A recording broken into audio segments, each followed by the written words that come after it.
February 18th, 2021. Minutes of the regular meeting of February 22nd, 2021, and recommended by the superintendent for approval. 8.3, request to advertise a public hearing for adoption of a new job description for specialist digital media and communications. And then 8.4, request to advertise a public hearing for adoption of a new job description for Director 1, Facilities, Planning, and Maintenance. And Mr. Chambers. Mr. Bryant, Board, this is the part of what I discussed maybe a couple board meetings ago when we talked about job descriptions. And it's also in preparation for the upcoming budget season in terms of org charts. Now, like I shared with you at that time, we will be very mindful of the budget, being very mindful of still taking a very conservative approach, making sure that we come to you with a balanced budget. But this is part of my vision, our vision for the school district going forward. But again, being very mindful of the budget and taking a conservative approach in that area. If we went forward with this for the upcoming budget year, one of the pieces that I do want to point out is, we want to be very mindful that we start the school year off smoothly, depending on who would go into this type of a position.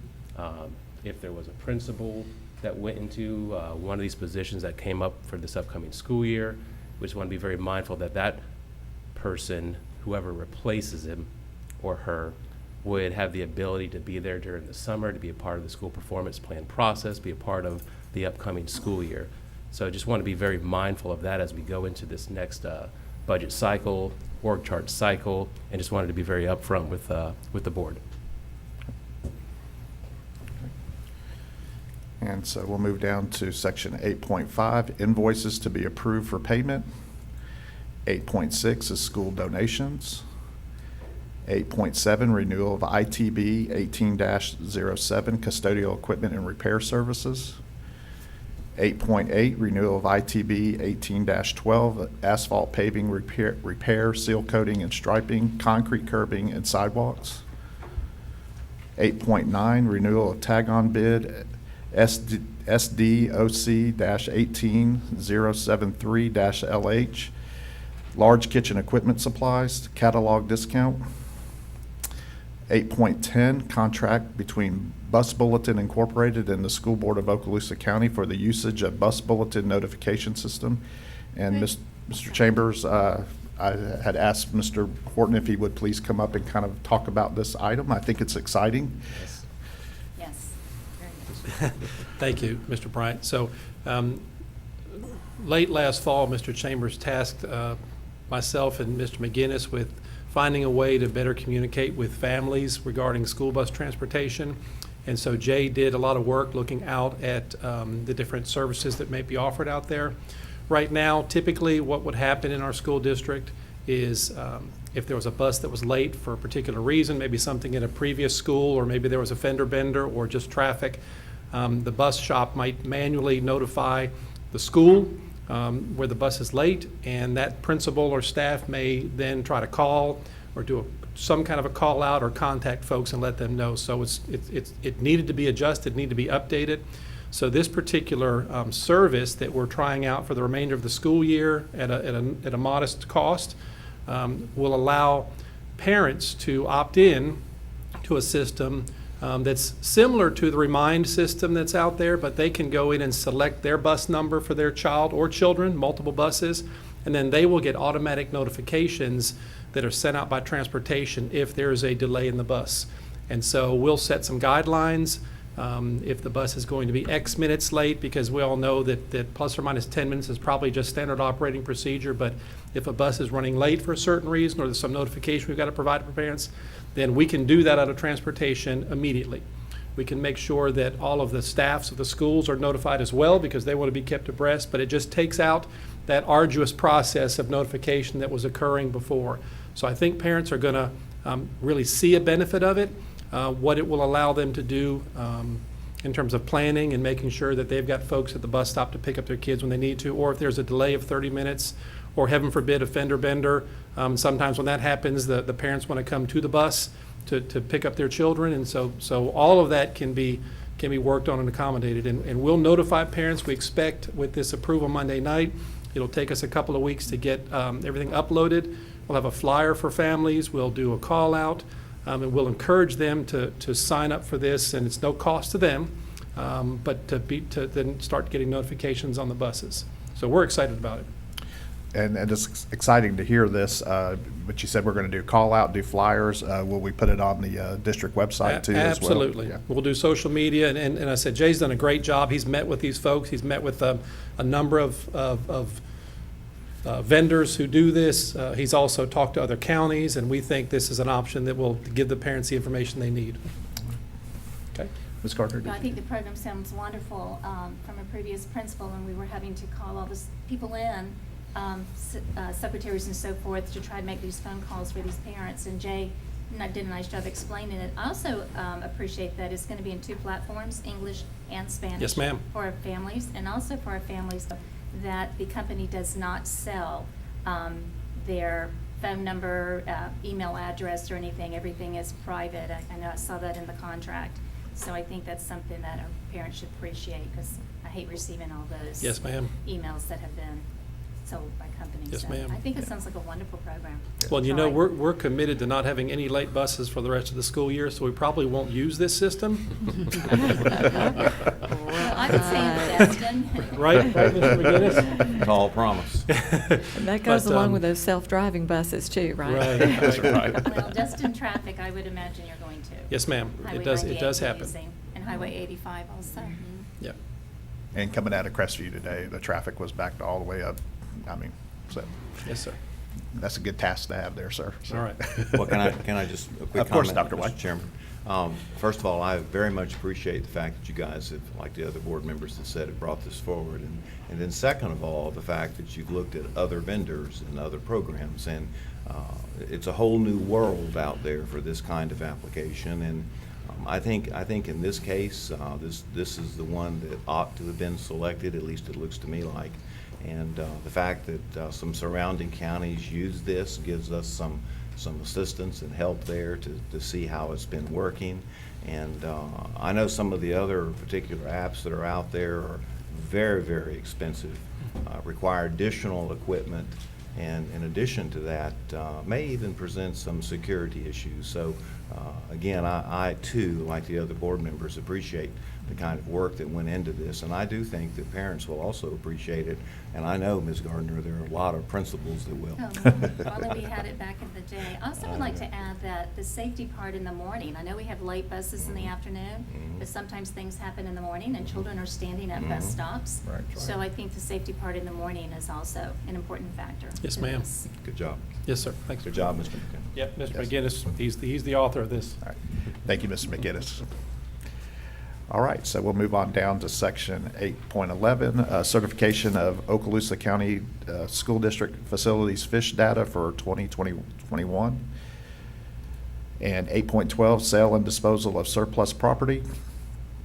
And 8.13, school affiliation agreement between the School Board of Okaloosa County, Florida, and the Crestview Physical Therapy Incorporated for the practical nursing program at Okaloosa Technical College.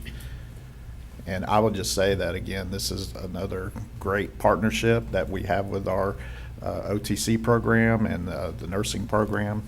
So it's awesome to see that we're continuing to build up on that relationship. So Section 9, Superintendent's Human Resource Recommendations. The first 2 will be informational only on Monday night. 9.1, Employees on Administrative Leave. And 9.2, Deferred Retirement Option Program to drop. 9.3, appointment of interim chief financial officer and financial supplement. 9.4, forgiveness of workday for employees due to inclement weather, February 16th, 2021. 9.5, employment separations. 9.6, personnel recommendations. 9.7, employee transfers. 9.8, reinstatement reimbursement of sick leave due to line of duty illness, injury, medical examination. And 9.9, leave without pay. Item 10, discussion agenda. There's nothing at this time that's been moved. And then Section 11, construction program owners, representatives of business. And Dr. Kelly, this is always one that we look forward to hearing from. So I'm excited to say we meet Monday morning, and I'll have a full report on Monday night at our board meeting. But remember, we did approve a new item 12, so there'll be task order 12 on there. We'll be able to discuss that briefly Monday night. awesome. And thank you for your service there. Enjoy. And Section 12, Information Technology Seat Management Contract, 12.1, CACI Task Order Number 2-184 for Fort Walton Beach High School baseball press box connectivity. And then we move to Mr. McGinnis's business. No report. Okay. And Mr. Chambers, we'll move to you, sir. Yes, sir. So I do have a decent amount of information this morning, and I'll be sharing some. I'll also ask Ms. Lightbourne to share some information. Do want to give you some of the updated COVID information and some COVID numbers. So we have it's actually been a busy time in terms of information that has flowed to the school district, but with some data first and foremost. And this data is as accurate as of February 20th, which is the most recent update at the state level. So first of all, we have about 16 school sites across Okaloosa that has 0 cases amongst students and staff. So that's about 42% of our schools. Secondly, we have more than 2/3 of our schools that have reported 1 or fewer cases this past week as well. So I think you've seen as the emails have been coming, I think you've seen a lot of the numbers have been decreasing. I think that is a positive thing. So we hope to continue to see those numbers being small or smaller and smaller. Also, we have right now, cumulatively, from the beginning of the school year in September till now, we have about 3.95% of our students who have been positive. And of course, we'd love to have 0% of our students positive, but just factual information, about 3.95%.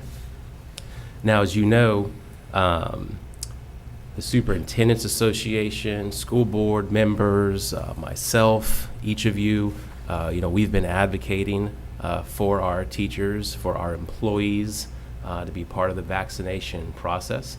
And we have a step towards that direction.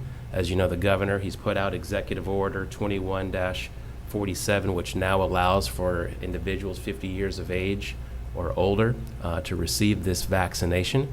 I think that's very positive for those who choose to do this. So we're excited about that and thank the governor for his leadership there. We've also, I do want you to know also, we've been working with Dr. Chapman about how can we assist the county in these vaccinations. So we've had, as recently as Monday, we've talked with Dr. Chapman about how our school sites can be a part of this process to help our employees and help the community as well. So as recently as yesterday, Mr. Horton had met the health department out at sites, and they'll be looking at, basically are there coverings, where our bus ramps are there coverings where they can set up and where cars can have smooth flow in and out. So we also want to be mindful of traffic. So that's part of it. We want to be mindful of those activities that could still be occurring on campus. So we'll be communicating with principals. Right now, the sites that we're looking at are our 4 major high schools. That would not be all 4 in operation at the same time, potentially. It might be 2 and 2. So we have different parts of the county. As you know, the closest major site where they've opened up is Jacksonville. So we want to be as accommodating to our employees as possible and be a partner with the community in terms of other vaccination sites. So I'm proud to be able to do that on your behalf as well. So I appreciate that, working with Dr. Chapman to be able to serve our teachers, our employees in this process. Also in that, as you know, some will be able to go to these sites, which would be after hours. Our areas would be after hours from the time frame of 3 to 7. And we're also working with the health department where we can have a Saturday sites as well, which then it goes throughout the day. But we also know that there'll be some employees who will go through their doctor's office, or they might get an appointment that's during the school day. So if we have employees who do that, I've worked with HR, worked with Rita on how we can hold them harmless on leave, because the bottom line is we want to get these individuals vaccinated, which will make a difference in the long run in terms of employees being out, I'll just say that in terms of employees being out. Also being mindful that when they get the vaccination, some people will be fine and some could have some reactions. And if they had reactions, also being able to hold them harmless during this unprecedented time. So we want to do everything that we can for our employees right now. And the key is for those who choose to get vaccinated, we want to make every avenue possible where they have the ability to do so. So I just wanted to update you on that information there. There's also a provision in the executive order for those under 50. If there's underlying health conditions, they have the ability to do so. So we are talking with the health department as well, and then how we get information out to our employees regarding that. Those who, if they think that they could be a candidate for the vaccination under 50, just making them aware of it. We have emailed our employees about this. We've also done a call out to our employees who might not have email, just to make sure that everybody gets this information. We've also coordinated with both Jordan and Patrick, just to make sure that the unions are a part of this and that we're all on so that we're all on the same page. Any questions at all on the COVID update? I do have one. Yes, ma'am. For the employee vaccinations, do you know if that will be the Pfizer, the Moderna, or the Johnson version? So we know right now they're trying to get the Johnson and Johnson in, but it's not in right now. Or that could have changed. Thank you. Put on my Terry Schroeder hat. So at this point, from Dr. Chapman's perspective, they're administering the Pfizer vaccination. Right. And she did say that the Johnson & Johnson was not available through them at this time, and they were just kind of watching that to see. Okay, thank you. Guess we'll just look at the date. I think that Johnson determine & this. Johnson was just released just like yesterday or something like that, or just recently, so just get it in there. But And A week I have ago. Go a ahead, comment to Dr. follow up on Yeah. Dr. Kelly's. Just to say, and board members, you might know this, but it was a long time ago. I well remember when our schools, in particular our high schools, administered vaccines to employees. And if I remember correctly, I think it might have been the swine flu vaccine. But that was long, long ago, and I just think it's important for the public, and Mr. Horton, you have some comment there, but just for the public to know and our folks to know, we've done this before. This is not something new, and in critical times and emergency times, it's certainly, in my opinion, very, very appropriate. And I think the flu shots. Oh, yeah, we've been doing recently. those. We've been doing for the recently. yeah, we do flu shots every year. Yeah. Yes, sir. And obviously, under the administration and guidance of the Department of Health and not school employees. Exactly. And then the other thing is, and I think Mr. Chambers may have mentioned this, but these potential sites on our school campuses would be available for the public. So in terms of whoever, how the health department sets up those appointments, it would be similar to what they're doing at other sites, but it would be something that the general public could also sign up for. So it's helping to expand capacity and the ability to give vaccinations for the Department of Health, and also give some more convenient locations for our own employees. Do you have a general idea of when that's going to start? I met with Dr. Chapman's staff on Tuesday. We surveyed some sites. I texted with Dr. Chapman yesterday. I believe they're close to putting together a schedule for the upcoming month that could include some school sites. And if that's the case, then we'll just make sure we're in contact with those principals. And I've already contacted those principals. And as the Department of Health publicizes that through their resources, we'll obviously support them in any way that we can to get the word out. But I would think it's coming very shortly. Okay, great. And Thank just you. to say, having, personally, Connie and I, having gone through the health department's vaccination procedure at an off-site location, I'll just share with the folks how well organized it was. There were multiple stations. I mean, it's not just something where you walk up. I mean, there's a process. And of course, there are issues associated with refrigeration of the vaccine. And I just wanted to publicly commend the health department on the organization the number of employees they had and the number of folks that were there to ensure an orderly process. I mean, it was, both times, it was quite impressive, really. All right. And then shifting to more of a half-cent update.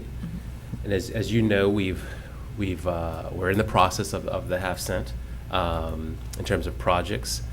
As you know, we've already brought forward the pre-GMP, which will allow us to get eventually a GMP going. But we are working with our total project management group, and they are doing a lot of the plans right now for different items. Whether it be the multipurpose rooms, whether it be classroom additions, whether it be cafetoriums, and we spent a large part of the last 2 days going over a lot of that information. As you know, our safety projects are currently underway right now, so we have schools currently in that process, and then of course throughout the next approximately 18 months, we should be finalized with all of those projects, which is a much faster schedule than what we had originally. So again, one of the blessings of the half-cent sales tax, which we appreciate our citizens for that. My hope is that by the end of this school year, some dirt will be turned in some form or fashion, especially as it pertains to whether it be the multipurpose rooms, classroom additions, cafetoriums, and Mr. Horton and Mr. McGinnis especially, and then Rita just kind of smiles at me. They have done a great job of slowing me down in my expectations of how quickly certain things get done. So, but we are in the midst of that process.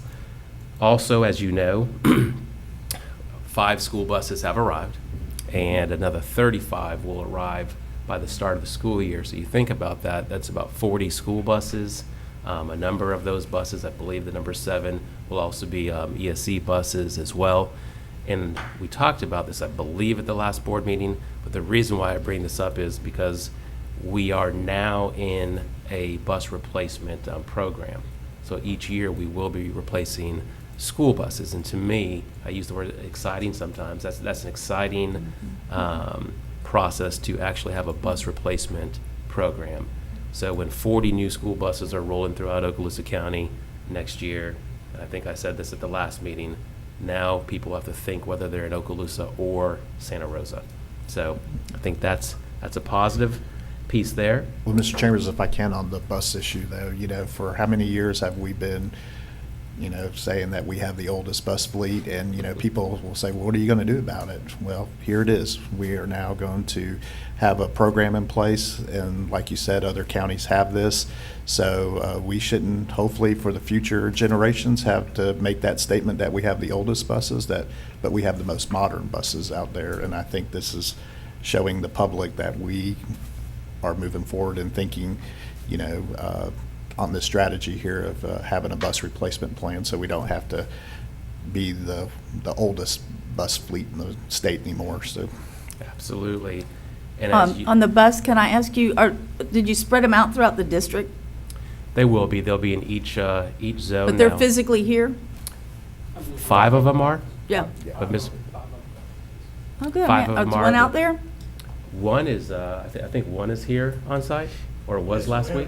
We have one here, 2 went to Crestview. I may have to walk out there and check that I out. think the board members should be invited for a viewing. I That's think right. we do. Got a ribbon cutting? Give us and- Give us a tour.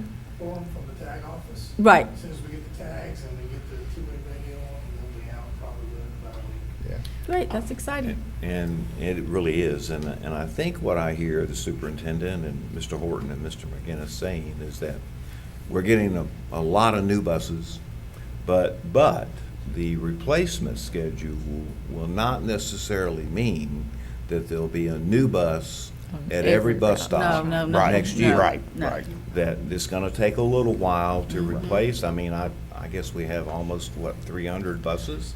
Closer to 200 in routes every day. Right, okay, so I mean, it's gonna take a little while, and, Right. but I think the public should know that help is on the way, and we're starting that process this coming year. But there won't be a new bus stop at every bus stop this coming year. That is correct. That is. And then lastly, on the half-cent update, as you know, we just had our first Citizens Oversight Committee meeting. That went extremely well. Our next meeting is going to be March 23rd at 4 o'clock here at the same location, at the Niceville Complex, which of course the public is invited as well. At that last meeting, we discussed a few topics, but a lot of it was orientation for the committee members, understanding the sunshine and public record laws. We discussed cash flow, which a lot of people don't necessarily realize that's a part of this, and we can only go as fast as the cash flow allows us to, and the local industry as well, because we want to be mindful about utilizing our local folks and their expertise. And then also making sure our committee understood the total program management in terms of when we start throwing around pre-GMP, GMP, or COP, that they understand those acronyms. So it was a very good first meeting. I appreciate you all attending. I think that was important. And again, the next meeting is March 23rd at 4 o'clock. Okay.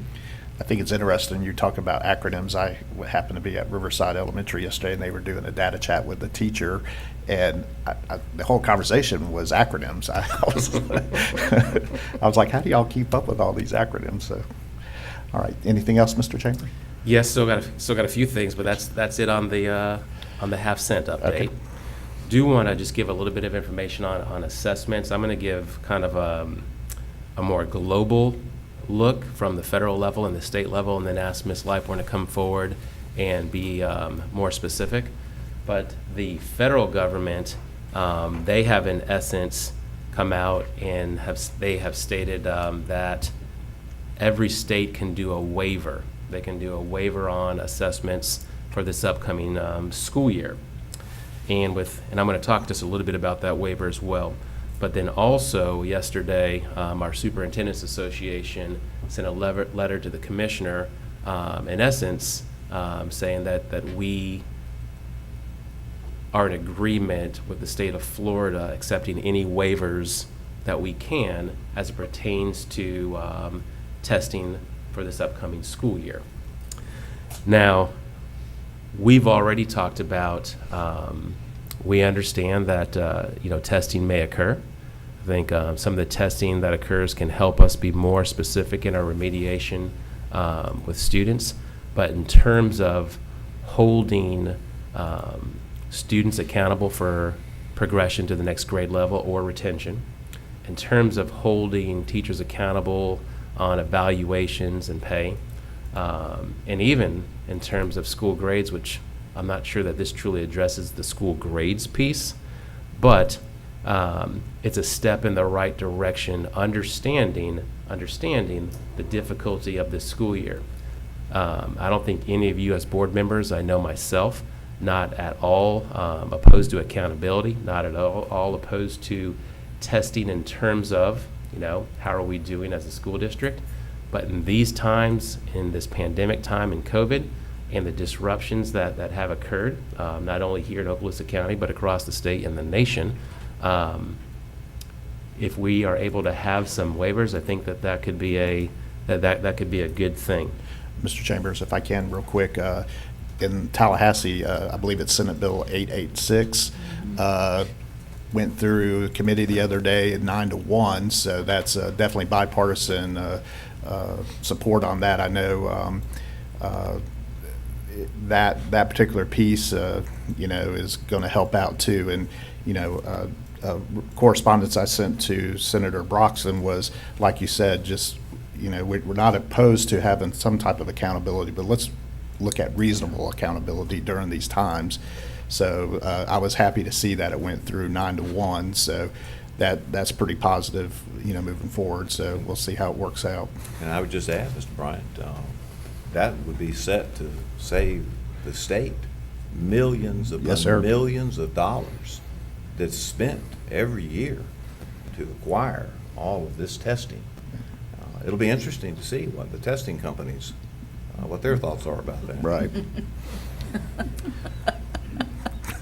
That will be interesting. And for the board, you may already be familiar with Senate Bill 886, and if you're not, so a couple of things that it does do is it would say that the testing would not be able to be used for third grade retention purposes. It wouldn't impact high school graduation, and then it wouldn't impact teacher evaluations. So that's kind of what the premise of what that goes towards, but what it did not say, at least at this point, is anything about school grades. So it'll be interesting to see how that follows going forward. As you do know, because this will be questions that you'll start receiving if you haven't already received them, is must testing be done in person? And the answer to that is yes. Is that an Okaloosa County School District rule? The answer to that is no. We are required to test in person. We've also talked to the state about the 95% testing rule, where you have to have 95%, and that could be difficult. Ms. Leiborn, when she comes up, she's going to talk a little bit more specifically about how we're going to address our My School Online families.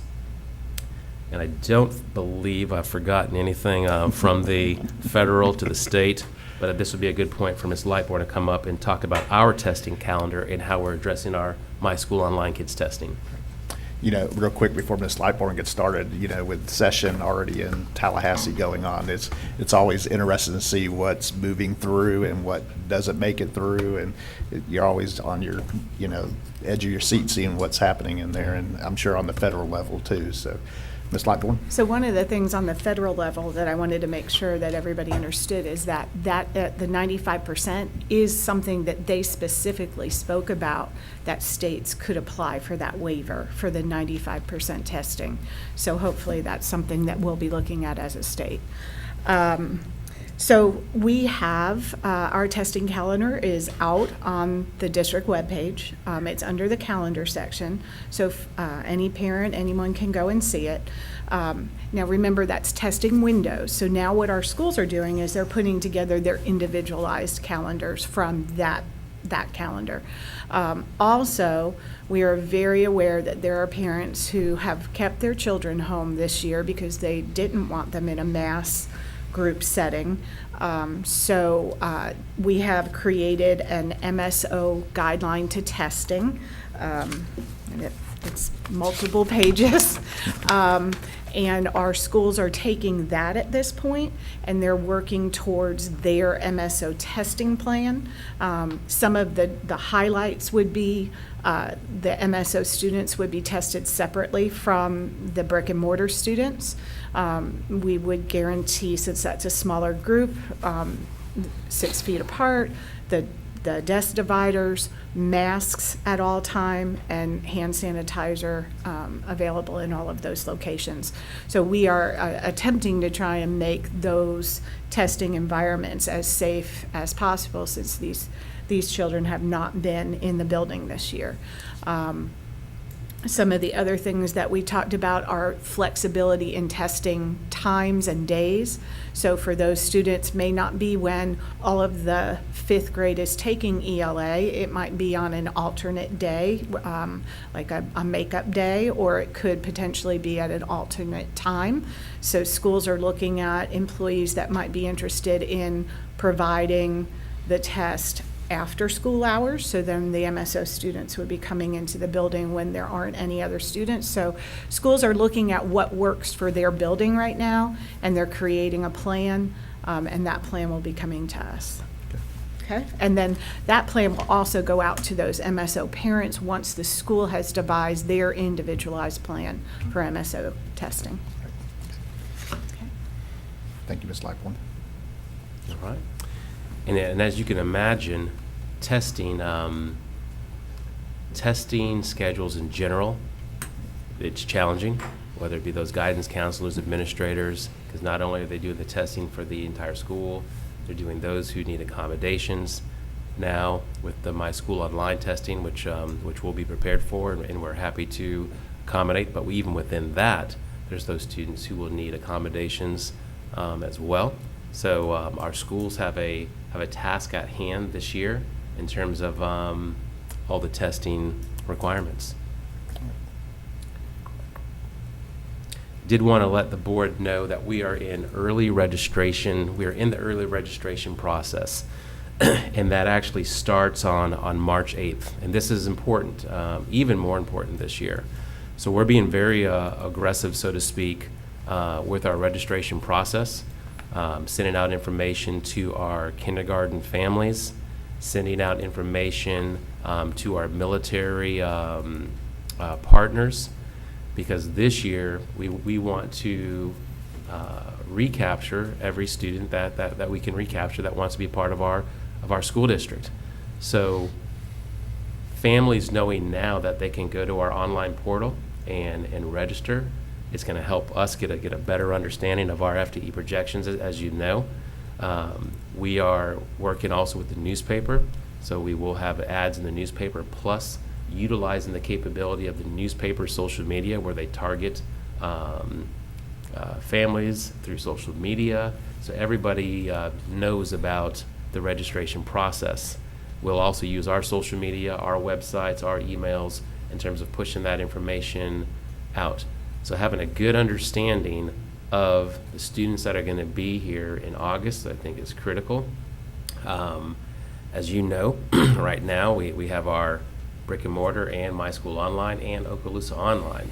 Right now it does not look like, currently, it does not look like the My School Online program would be there next year. So it's important for us, once we get information from the state and definitive information from the state, then we will be sure to communicate, obviously, with our families and our schools. But Mrs. Lightbourne and her group are doing a good job of being prepared regardless of the direction that we will eventually go. So we will be prepared to move forward both at the secondary and elementary level regardless.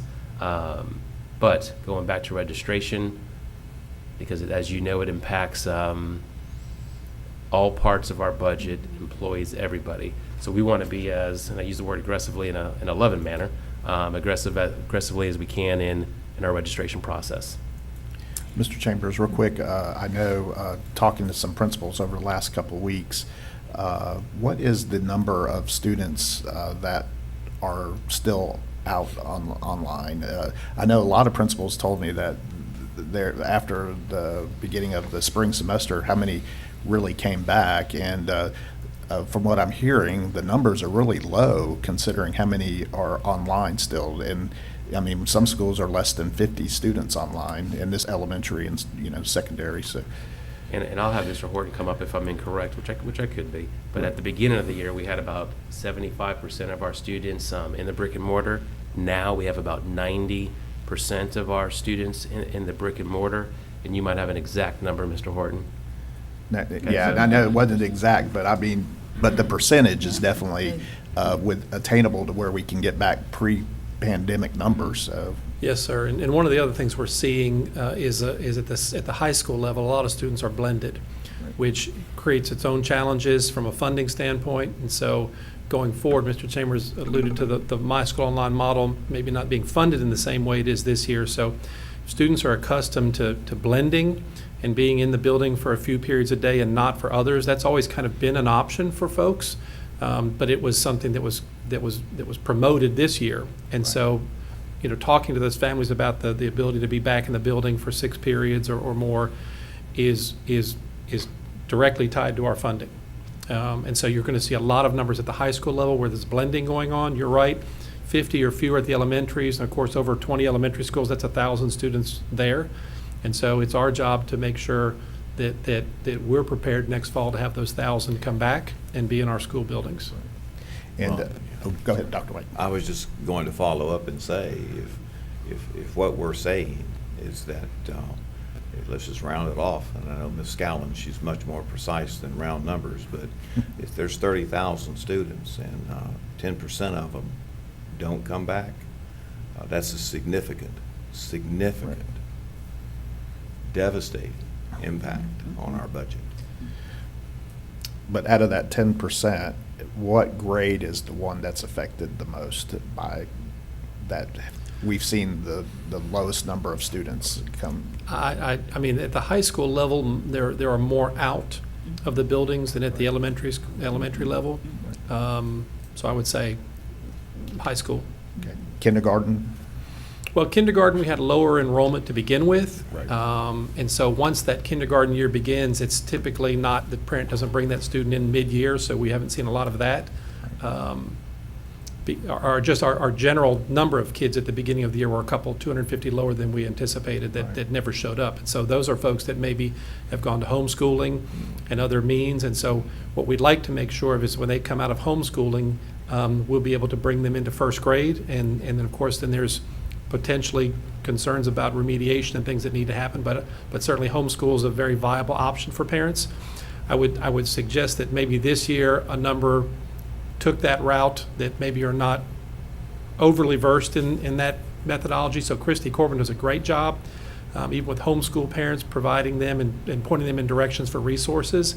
And some of them, when they say they want to be homeschooled, end up using one of our contracted means for course progression. So they might get involved in Okaloosa Online or some of the providers we're contracted with and stay at home. So there are lots of options out there right now, but that will be our challenge, is to bring those folks back. So even if those students move to Okaloosa Online or some version that we have, there are funding challenges. So if the 3,000 did that, as Mr. Chambers has said, those models are based upon completion, and not every kid completes every course or passes every course, so that's a hit to funding.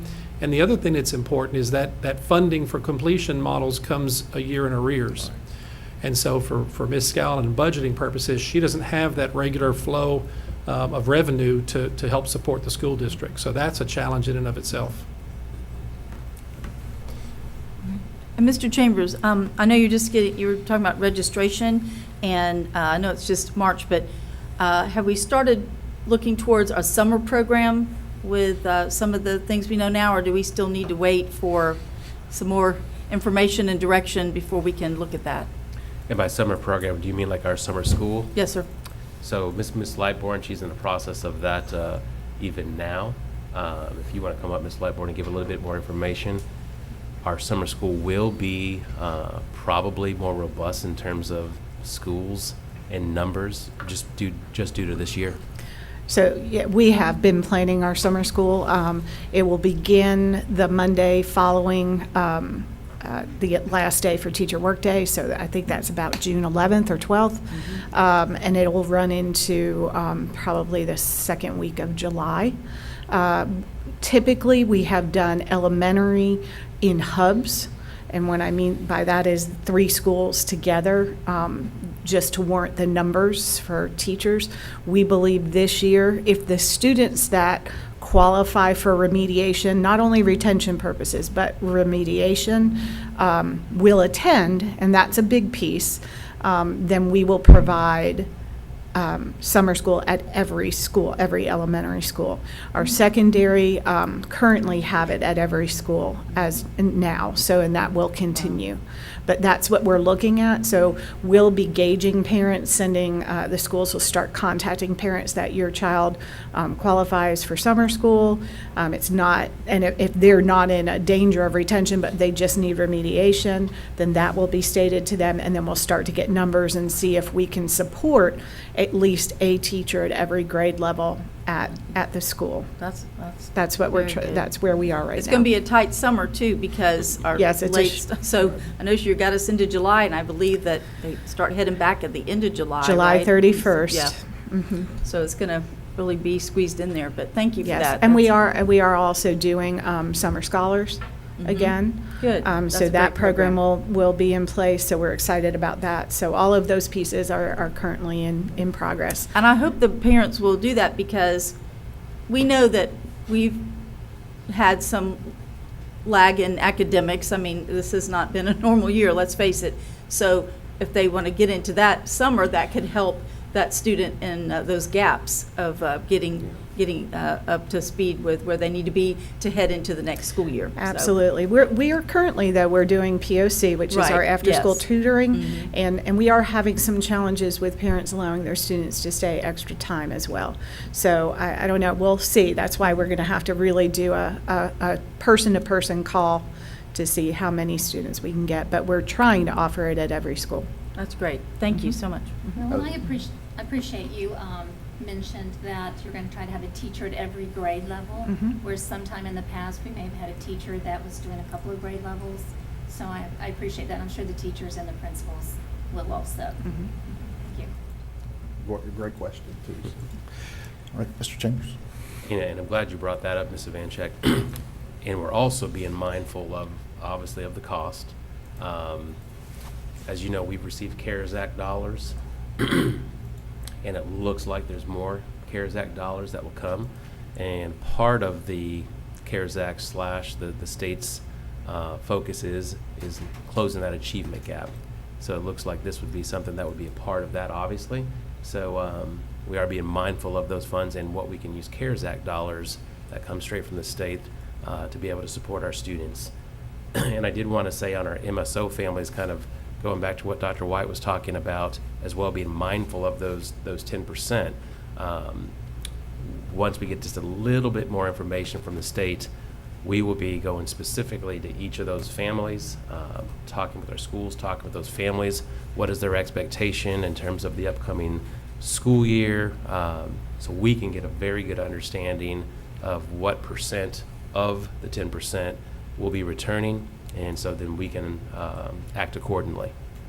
And my hope is just that the parents take advantage of all of these programs and understand that, as Sheila alluded to, that just because your child isn't in danger of being held back, they still need to be remediated to be up on grade level. Mhm. Because every student, I would imagine, almost every student in today's world will be behind to some degree. Mhm. And as I've heard and parents have said to me, the biggest thing missing is that sense of community. And while they've missed that peer-to-peer interaction, sometimes their best learning occurs from another student. Having that conversation in those Socratic circles and having something explained and re-explained in a student voice. And so I think that parents need to really get on board and partner with us and understand that this is your chance to give your child the best footing going forward into the fall so that they're not behind even a little bit. And it helps our instructional staff too, because they don't have to stop mid-teaching to recover that student who's lost a little bit of information. So I just think they need to understand how very valuable these offerings are. And they're free. When some programs, a parent might have to go out and hire an extra tutor for his student or her student. But these are free programs that help get the student ready to learn in the fall and not have to be behind. Absolutely, I appreciate that. You're right. Free commercial there. And the last thing I have, which is just simple, just let you know that we are in the accreditation process. As you know, I think several board meetings ago, we talked about that, but we are now in the accreditation process, where we're looking at, our vision, our mission, our belief statements. And the thing that I'm excited about on this is it's about the next generation of Okaloosa schools. It's about what we're going to be doing moving forward for the next 5 years. So it's very visionary. The schools have already started the process. The district has started the process. And of course, we're in the midst of COVID going through another process. But it's something that you have to do to be accredited. So I'm excited about where we are. And that's all I have, sir. All right, thank you, Mr. Chambers. All right, we'll move to section 15, board members' announcements and requests for information, and I'll start with Dr. White today. Thank you, Mr. Bryant. Just a couple of things very quickly. Certainly wishing good luck to Choctawhatchee basketball today. And I have a request for information, Mr. Superintendent, and you touched upon it. And I'm hopeful that your staff might be able to provide us some updated information on school safety and school security.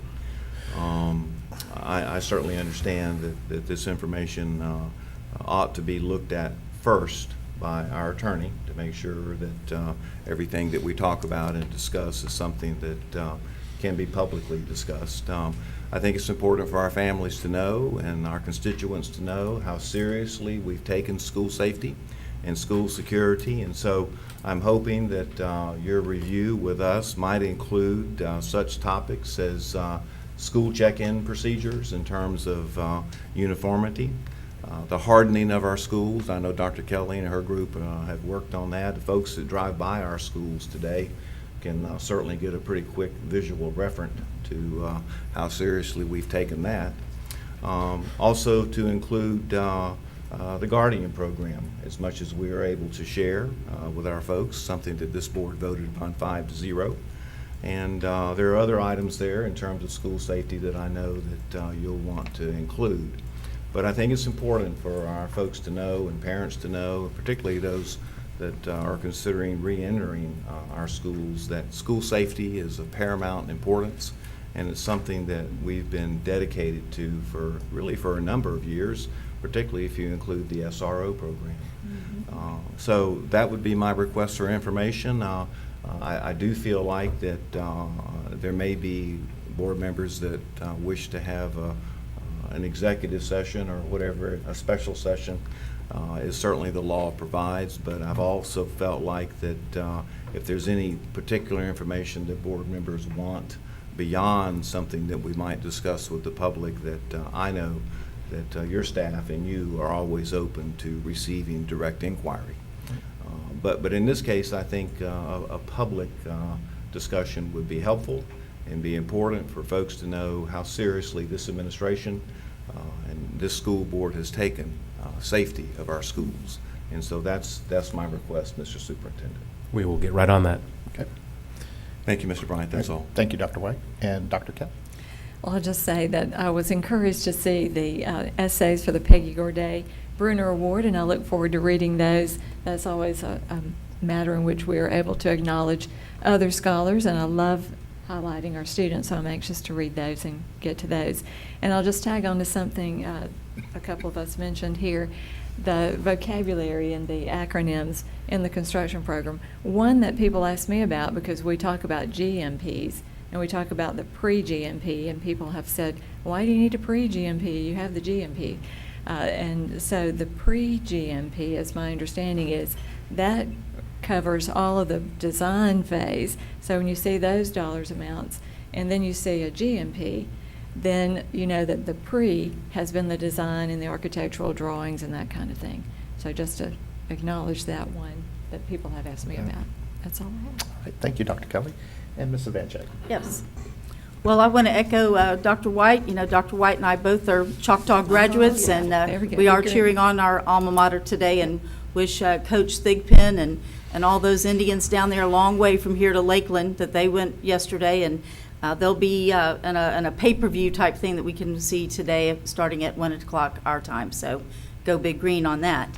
I think many of you know that this week was Reading Across America Week, which is also part of the author Dr. Seuss's birthday. So, you know, I like to have a little fun, so I decided to reenact my portrayal of the Cat in the Hat and went out to some classes. I was invited over to Florosa Elementary and appreciate Principal Don Massey and the kindergarten teacher, Miss Ashley Berry. It is so exciting to see the faces of those kindergartners when you walk in with the Cat in the Hat.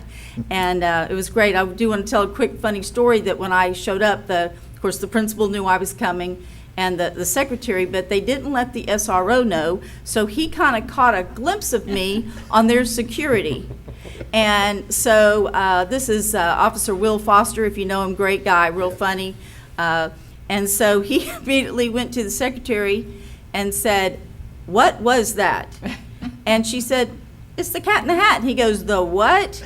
So he greeted me when I came in, and he's a lot of fun, but he was not aware that Cat in the Hat was showing, but I appreciate that. And then I also got to take a little stop over here at Edge with Dr. Samantha Dawson and walk into a couple classes. And like I said, the looks on those students' faces make it, you know, all worthwhile. So I appreciate them allowing me to do that. It was a lot of fun.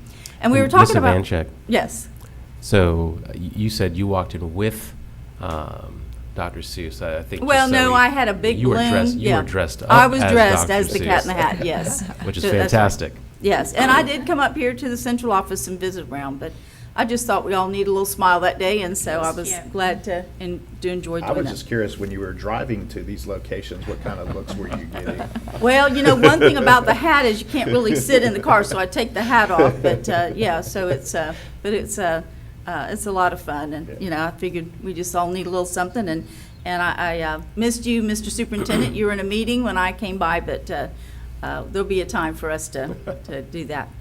Oh, we were speaking of testing, and I just saw a very great press release, you know, not just required tests, but our students take a lot of AP, advanced placement tests, and we just got a great release on that first of all, the state of Florida, and this is coming off the year 2020, so starting last spring and into those AP tests, you know, in not the best of circumstances or time, the state of Florida students are now second in the country in taking and passing AP tests. And if you're not familiar, the demarcation line on AP is to make a 3 or better on their scoring, where it counts for college credit, which saves parents and students a lot of money if you can go ahead and get that credit. And that's oftentimes in many of their core classes like English and so forth.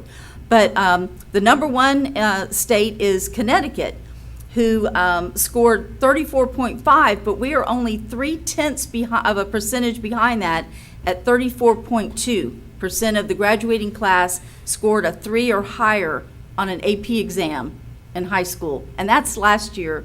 And I saw some other preliminary, and I know Mr. Horton is this, but looks like Okaloosa. Do you have some figures that I have? I think Mr. Peterson has those. He's getting them to us, so we can bring them to the next meeting. Okay, well, what I'm showing on here, and this is preliminary things that I found, shows that we had, our students took 3,480 AP exams. These are all different exams, of course. And out of that, scoring 3 or above there on tests, 1,825, or 52% scored a 3 or better on the AP test that they took.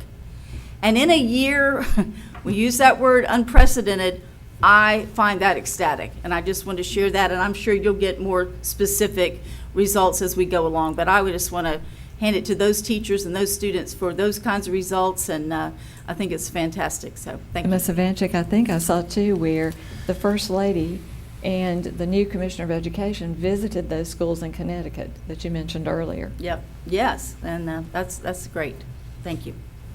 And if I can comment real quick on your trip throughout the 2 schools, if you go to your Facebook page, there were some great pictures of you interacting with so if you want to see Miss Ivanchik all dressed up, I did challenge her to come dressed up today, but I figured she would come in green. Well, So. I did do the green, but you know, just for you, I'm going to do this. Okay?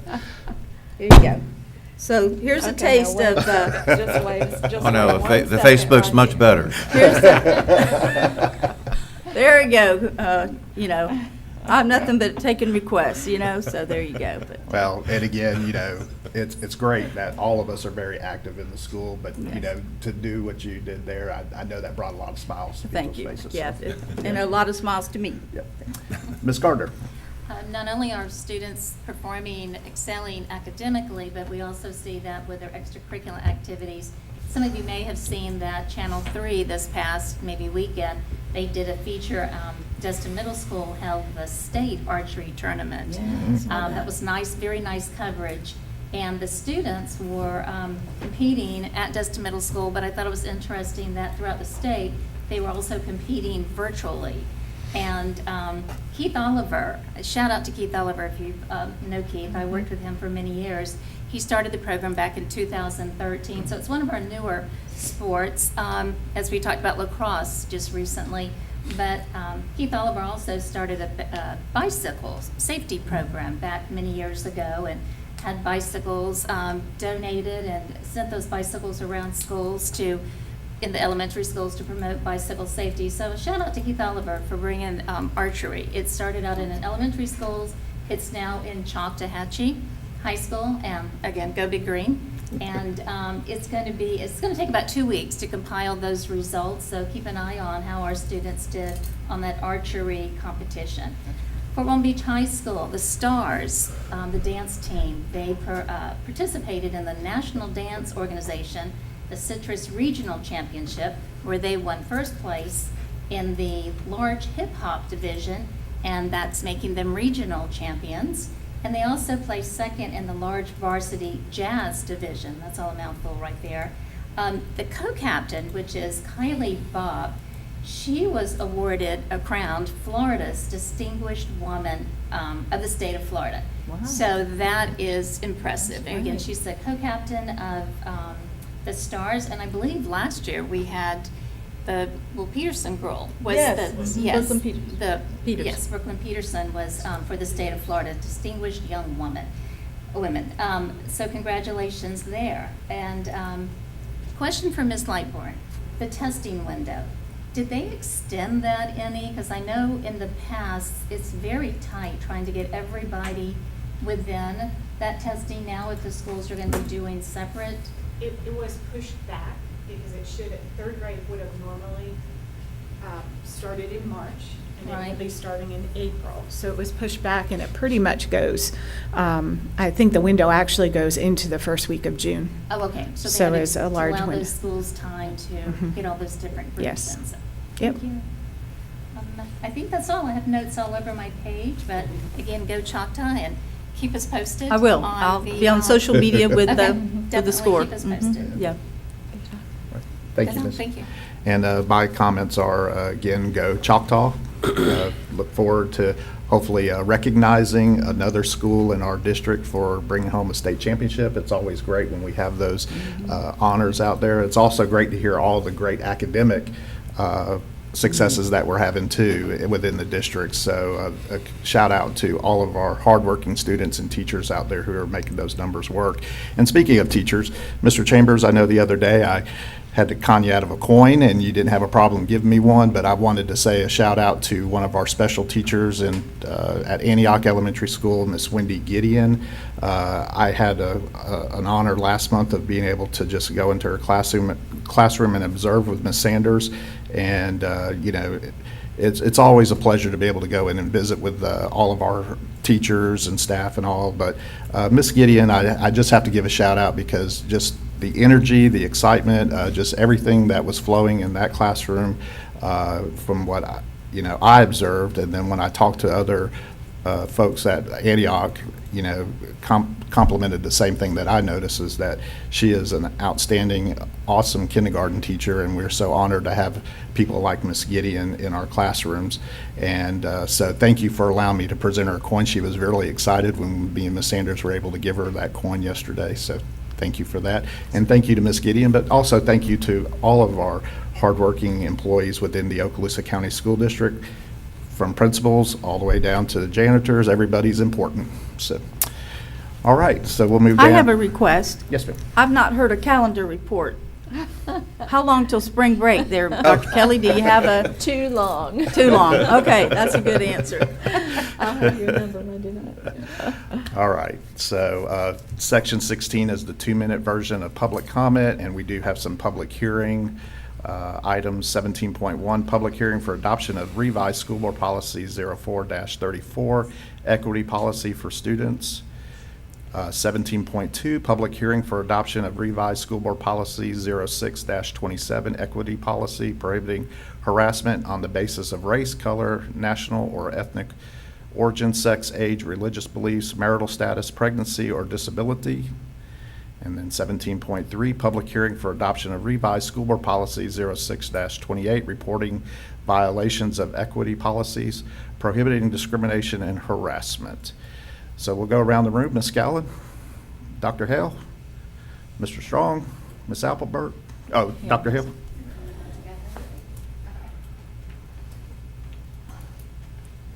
So I was speaking with Ms. Appleberg beforehand, and she had an announcement, and so I didn't want to completely steal her thunder. But as we're sitting here this morning, Governor DeSantis had a press conference, and at 9:30 today, he said that he would be mandating in accordance with President Biden's recommendation that all school employees be eligible for vaccinations. And Yay. so that is hot off the press. Yay. DeSantis has, and now we don't have an executive order to that effect, but he said it, and it's in many, many different media news outlets that he said all eligible, all school employees would be eligible for the vaccine, and childcare workers too, so that would take care of our daycare folks as well. And I know that Jordan had something that she wanted to say to that as well. Again, working together. He texted me as I was texting him about it back there. So the governor has gone ahead and he has decided that because our president has said yesterday that he believes all teachers need to be able to be vaccinated, not just all teachers, but all school staff need to be vaccinated. CVS started yesterday going ahead and pushing out vaccines no matter the age for school staff. So CVS, Sam's, and Walmart. And so around here, I was looking up as it was all coming out. I don't know if you could hear me furiously typing. CVS, I know that I was able to try to schedule an appointment at the Pensacola CVS today. Walmart and Milton and Pensacola are also opening it up. And Sam's in Fort Walton, although it doesn't have any appointments for today, it says to try again tomorrow, so it looks like that they're doing it by day. So the closest one that we have is Fort Walton, but I'd like to thank the district for working with us on being able to let teachers and staff to be able to take off to go to one of these, because I don't think anybody's going to have an issue with driving to Pensacola or driving to Milton or Fort Walton if need be to go get this vaccine if they desperately want it and need it. So that's something that just happened. He just knew that I was going to talk about the president's piece of it, and it just came out that the governor has decided. He has said that because of the president, that's what Florida is going to do. He has also stated, though, that he still kind of believes that we should go by age.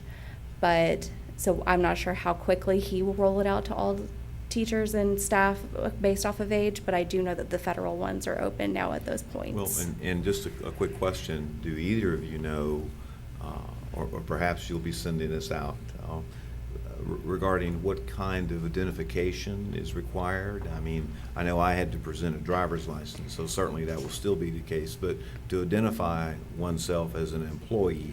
As I was looking up just now, it told me that I would need to bring my school ID badge Okay. to prove that I'm an employee at Okaloosa County Schools. Right. And it did not seem to be an issue. Obviously, I've not signed up just yet. I was trying to look at all the different locations.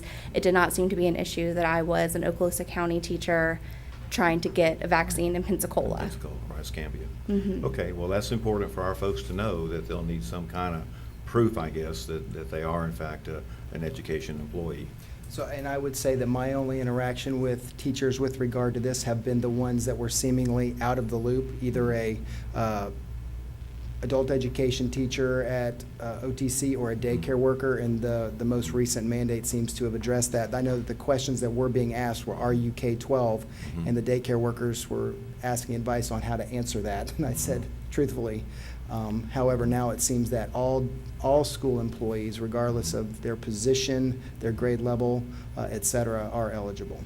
Well, they should just have something, in my mind, to be able to identify themselves as an employee, whether it be a paycheck stub or an ID or whatever it might be. But Well, I don't know what they might require, but I just thought it was important for our folks to know. We're that, excited as well that pre-K is now being, added Sure. to this, because quite often our pre-K teachers get forgotten about in the statute of classroom teacher and things like well, that, so. adult ed and all those Yes. things. So absolutely. But anyway, if you find out if there's more information about what they must have, I know that you'll let them know. Absolutely. Absolutely. Well, and having the high school set up for those Mhm. points to go, it will help our teachers quite a bit, so they're not having to travel. I know And the that's something you'll have times to will look be- into, because Yeah. with the governor's piece, if that will open immediately for all those under 50, or if we still need to go to the others. But as somebody that is under 50, that's exciting to know that now I don't have to just sit and wait. And some of those hours in those clinics were, they stopped at 4 o'clock. Mhm. So having the 3 to 7. Is very helpful. Thank you for looking into that, for the convenience of our teachers who are still working at 4 and 4:30 and later maybe. And just one more thing, I'd just like to shout out to my wife who made me aware of this, so that's awesome. I'm glad to know that she's taking care of me. And also, as has been said many times, go Big Green tonight. Coach Thigpen, the boys, looking forward to it. Yes. thank you for that information. Mr. Strong, did you want to say something? I missed my turn, but I wasn't sure what she was going to say. So I did want to say, and Sheila and Steve just said a letter from your school letterhead would do, or a pay stub from the district would also serve. Or your badge, correct. And they are looking at some other groups. I just wanted to come up and thank you, Superintendent and School Board, for working this year to make a difference. I know it's been an exceptional year with all of the issues that have happened, and I think like yesterday, reaching out to try to cover the lead for getting the vaccine. Hopefully we have turned the corner on this thing. Some of the numbers are showing that potential. I hate to get too excited, but certainly it's exciting to see those numbers go down a little bit. And Dr. Lee Hale, Steve Horton, Sheila, I mean, the whole team has come together and just worked flawlessly, and the communication that they've had with us through this, hopefully we've been an asset in this process. So I just wanted to thank you for that. Thank you. I would just say that we have been a team, and if you want to look at the acronym of TEAM, together everybody achieves more, and we've done that by working together. So thank you for the remarks there. It has been nice to see those reports from Ms. Schroeder, who's had a tough job through this, see those numbers come down and what she gives to us every day. Yes. Hope they continue. Yes. Ms. Lightbourne, Mr. Horton. Just one follow-up clarification. Thank Okay. you. So, as it relates to Dr. White's comment about the identification for employees, we've been working with Dr. Chapman on that at Department of Health run vaccination sites. So a district ID badge, and we did put that out to all of our employees, that would be sufficient, or the other things that Patrick said.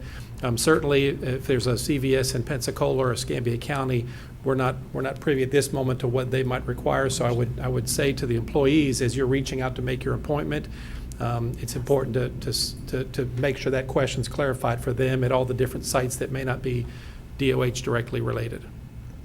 I just want to make that clear. Okay, Thanks. thank you. All right, this meeting's adjourned.